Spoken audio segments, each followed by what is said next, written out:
सरकारी नीतियों की खामियां और नौकरशाही की मनमानी से बुंदेलखंड में अल्पसंख्यकों की हालत लगातार खराब होती जा रही है।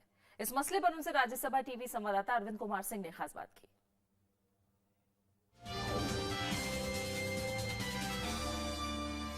नमस्कार सर।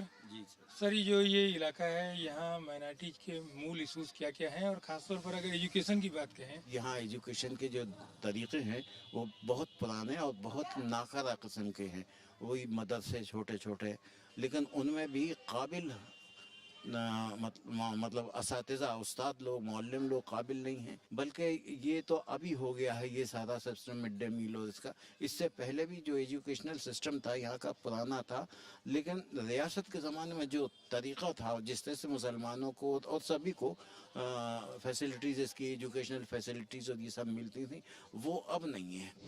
जो अभी जो एजुकेशन है भी जो सिस्टम वो उसको रोजगार से नहीं जोड़ा, उसको रोजगार से नहीं जोड़ा हुआ। सबसे बड़ी बात तो यही है कि रोजगार से नहीं जोड़ा हुआ है। मैंने उर्दू स्कूलों के लिए बहुत काम किया यहाँ पर, लेकिन वो मिडिल स्कूल से आगे चल के 8वें दर्जे से आगे चल के हम वो नहीं दे सके उनको। दतिया एक बहुत ही महत्वपूर्ण नगर रहा है। लेकिन जब हम यहाँ के नागरिक सवालों को देखते हैं, समस्याओं को देखते हैं, दतिया कभी गले का हार हुआ करता था। एक कहावत थी, झांसी गले की फांसी, ऐसा कहते थे, और दतिया गले का हार।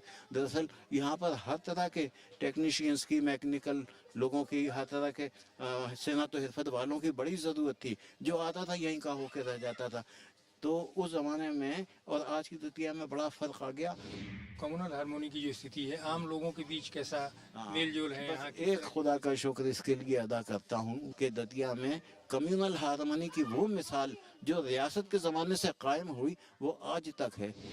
कम्युनलिज्म जो बढ़ रहा है, इस तरह का जो एक वो ख्याल पैदा हो रहे हैं नई पीढ़ी में, ये बहुत पैदा हो रहा है। और इससे मुझे एक ख़तरा है कि अगले 10 साल शायद दतिया के लिए इस कम्युनल हार्मनी के मामले में बहुत अच्छे नहीं आएंगे। जी सर, ये कम्युनल हार्मोनी जो है वो बनी रहे, हम यही कामना करते हैं। आपका बहुत कामना करते हैं। और सिंह साहब, आप भी दुआ कीजिए, और कहीं भी रहें आप, दतिया को याद रखिए। दतिया बड़ी प्यारी रियासत थी।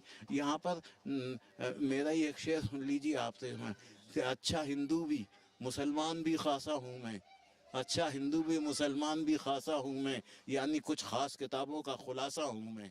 जी, तो इस तरह के लोग यहाँ पाए जाते थे। वो बात अब नहीं दिख रही है हमको। बनी रहे। बहुत धन्यवाद सर आपको।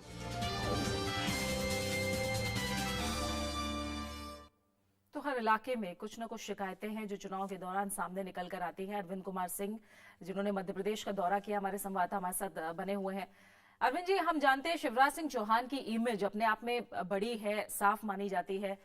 क्या असलियत आप बीजेपी को लेकर देख पा रहे हैं? क्योंकि एक तरफ जहां उनकी योजनाओं की लंबी लिस्ट है, तो दूसरी तरफ हमने देखा पियोन से लेकर कुछ अधिकारियों के घर तक किस तरह से भंडार निकला है पैसों का।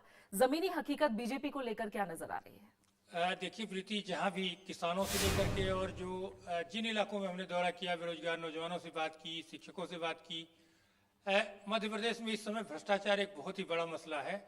और आपने जैसे भी कहा, जिस तरीके से जो है चपरासी तक के पास से जो करोड़ों की संपत्तियां निकल रही हैं वो भ्रष्टाचार की कमाई है। इस तरह से एक इशू बना हुआ। दूसरी चीज, किसानों के समक्ष बहुत भारी समस्या है। किसानों के बीच में शिवराज चौहान ने बहुत काम करने की कोशिश की थी, लेकिन जो स्थितियां दिख रही हैं उसके हिसाब से वो विफल रहे हैं। क्योंकि फसलों को वाजिब दाम मिलना तो अलग बात है, जो सरकारी मूल्य है जो खरीद का, वो भी औने पौने दामों पर मिल रहा है, वहां भी बिचौलिया तंत्र हावी है।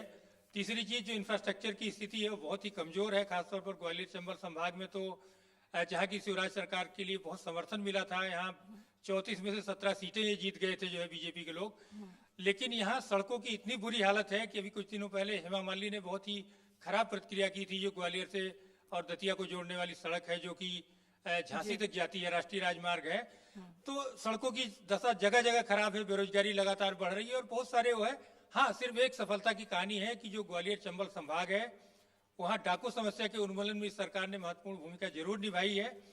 लेकिन इसके अलावा अगर आप ये देखिए, जो ये समस्या जब भी पिछले बार भी ऐसा हुआ है 2-3 बार कि जब सरकारों ने इस समस्या को कहा कि अब खत्म हो गई डाकू समस्या, उसके कुछ दिनों के बाद फिर उभर के सामने आ गई और तमाम गैंग आ गए सामने। तो यानी आसान मुकाबला मध्य प्रदेश में भी नहीं है। बहुत बहुत शुक्रिया आपका अरविंद जी इस तमाम बातचीत के लिए। और यहाँ हमारे लिए एक छोटे से ब्रेक का वक्त हुआ है। ब्रेक के बाद हम बात करेंगे दिल्ली की।